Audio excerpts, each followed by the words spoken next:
Di masa lampau, berdirilah sebuah kerajaan yang megah dan penuh kejayaan di kawasan Timur Tengah, tepatnya di negara Iran modern saat ini, yang dikenal sebagai Kerajaan Persia.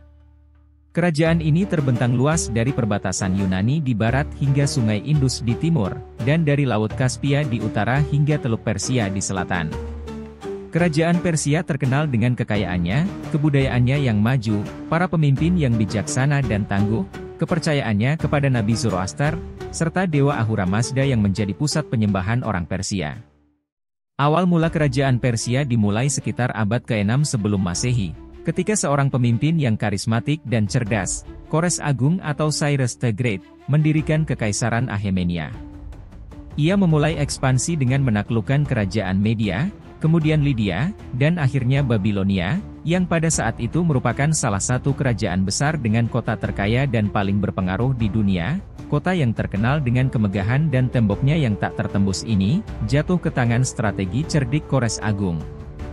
Raja Kores Agung mengatakan daripada menghancurkan kota dengan banyak korban lebih baik merebutnya dengan jalan damai. Kores Agung memasuki Babilonia sebagai seorang pembebas. Dia membebaskan orang-orang Israel yang ditawan di sana, mengizinkan mereka kembali ke tanah air mereka dan membangun kembali bait Allah mereka di Yerusalem. Tindakan kebaikan dan rasa hormat terhadap budaya dan agama yang berbeda ini membuatnya mendapatkan kekaguman abadi dan memperkuat reputasinya sebagai penguasa yang adil dan baik hati. Pemerintahan Kores Agung ditandai dengan reformasi administratifnya yang inovatif. Dia membangun sistem birokrasi yang efisien, membagi kekaisaran menjadi satrapies atau provinsi, masing-masing diperintah oleh satrap atau gubernur.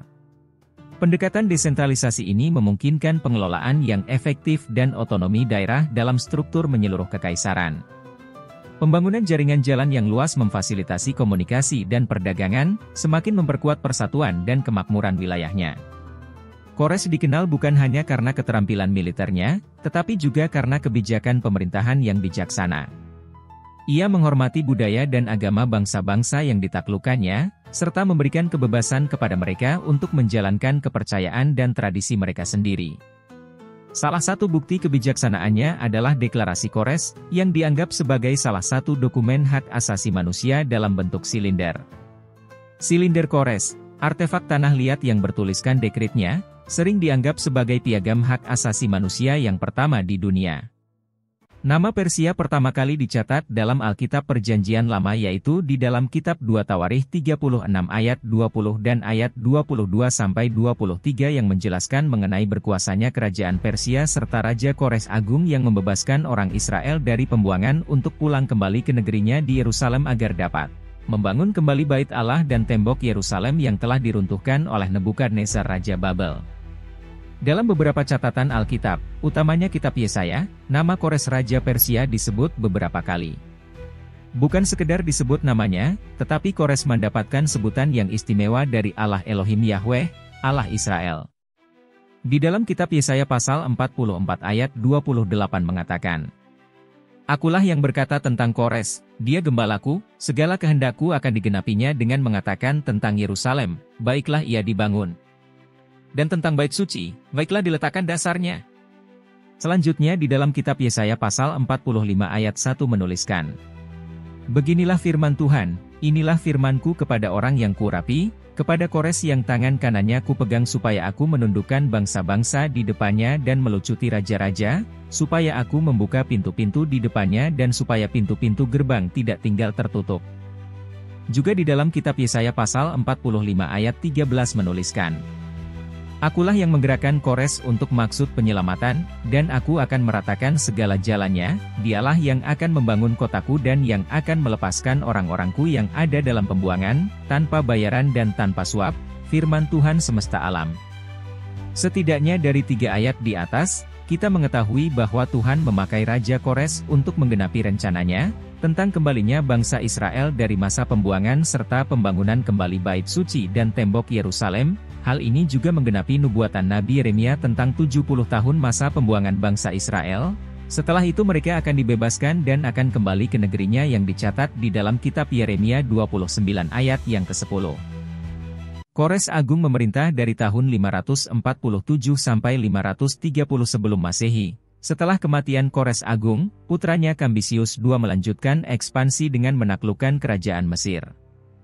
Namun, masa pemerintahan Kambisius II tidak berlangsung lama. Darius Agung kemudian naik tahta dan membawa kekaisaran Persia ke puncak kejayaannya. Di bawah kepemimpinan Darius Agung, Persia mengalami perkembangan pesat dalam bidang administrasi, ekonomi, dan infrastruktur.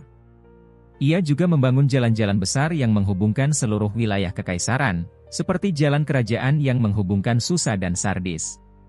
Sistem pos yang efisien juga diperkenalkan untuk mempercepat komunikasi di dalam kerajaan yang luas ini. Kebudayaan Persia sangat dipengaruhi oleh berbagai budaya yang ada di dalam kekaisaran.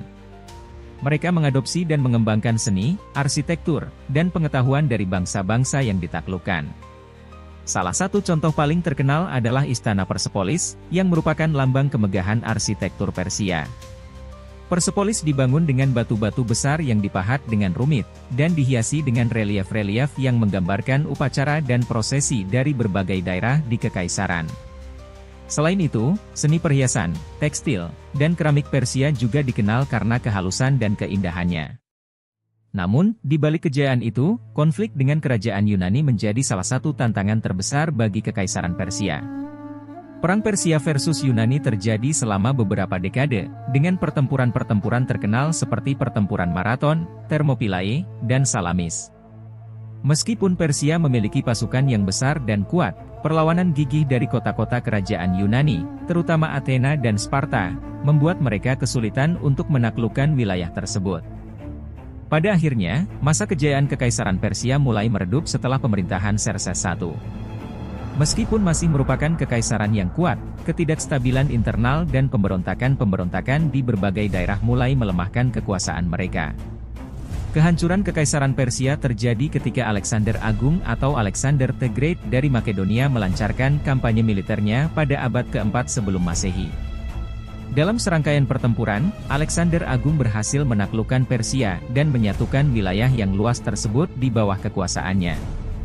Kekaisaran Persia didirikan pada tahun 648 sebelum Masehi dan berakhir di tahun 330 sebelum Masehi.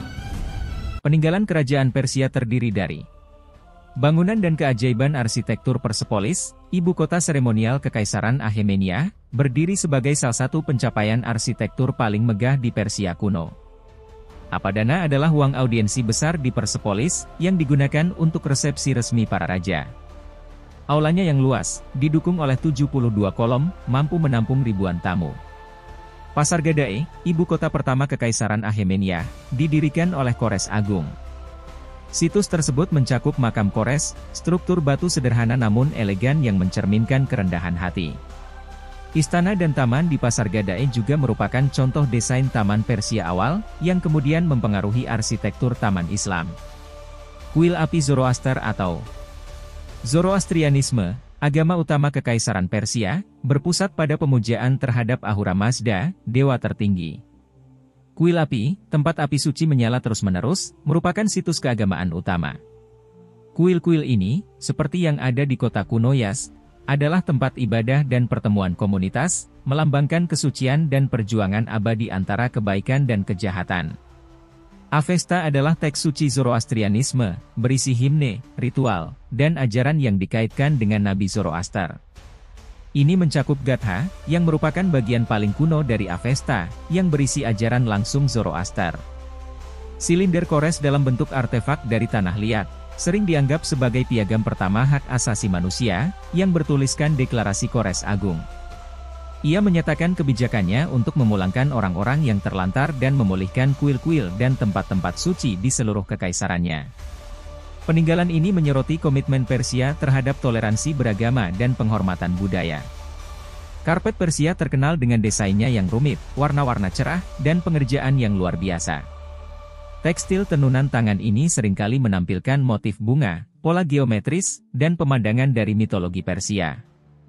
Setiap permadani menceritakan sebuah kisah dan dianggap sebagai barang fungsional dan karya seni. Kekaisaran Persia terkenal dengan pandai emasnya, menghasilkan perhiasan indah yang menghiasi kaum elit. Potongan-potongan seperti mahkota, gelang, dan anting-anting, yang sering ditemukan di makam kerajaan, menunjukkan seni dan keahlian tingkat tinggi. Mereka seringkali menggunakan motif griffin bersayap, singa, dan makhluk mitos lainnya. Prasasti Behistun diukir pada permukaan tebing di Gunung Behistun. Prasasti monumental yang dibuat atas perintah Darius Agung ini menceritakan kebangkitannya ke tampuk kekuasaan dan pertempuran yang ia lakukan untuk mengamankan tahtanya. Farafahar, piringan bersayap dengan sosok manusia, adalah salah satu simbol Zoroastrianisme dan budaya Persia yang paling terkenal. Ini melambangkan perjalanan jiwa manusia dan prinsip pikiran yang baik, perkataan yang baik, dan perbuatan yang baik. Patung dan relief megah yang terdapat di Persepolis tidak hanya menggambarkan raja-raja tetapi juga berbagai tokoh dewa dan mitologi. Ini termasuk representasi Ahura Mazda dan Mitra, dewa perjanjian dan cahaya. Peninggalan kerajaan Persia ini menggambarkan kemegahan kekaisaran, sistem administrasi dan budayanya yang canggih, serta warisan abadi pencapaian seni, agama, dan filosofinya. Kerajaan Persia, dengan segala kejayaannya, meninggalkan jejak yang mendalam dalam sejarah dunia. Mereka mengajarkan pentingnya toleransi, pemerintahan yang adil, dan kebudayaan yang kaya, melalui arsitektur, seni, dan pengetahuan yang mereka kembangkan. Warisan Persia tetap abadi hingga kini, menginspirasi banyak generasi di seluruh dunia.